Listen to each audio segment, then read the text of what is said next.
কত কথা যে তোমাকে বলতে ইচ্ছে করছে। আমার এই খোলা চিঠি আমি তোমার চরণেই নিবেদন করলাম।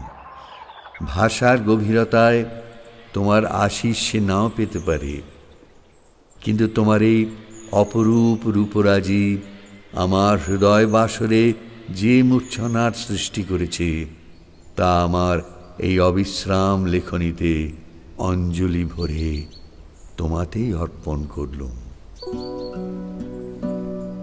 প্রিয়তমা, তোমার কাছে যে আমি কতভাবে ঋণী তা কেমন করে বোঝাবো। প্রথমবার গ্রাম বাংলায় যখন এসেছিলুম, তোমার অগাধ ব্যাপ্তির বৈচিত্র্যময় উপাখ্যান আমাকে হতবাক করে দিয়েছিল।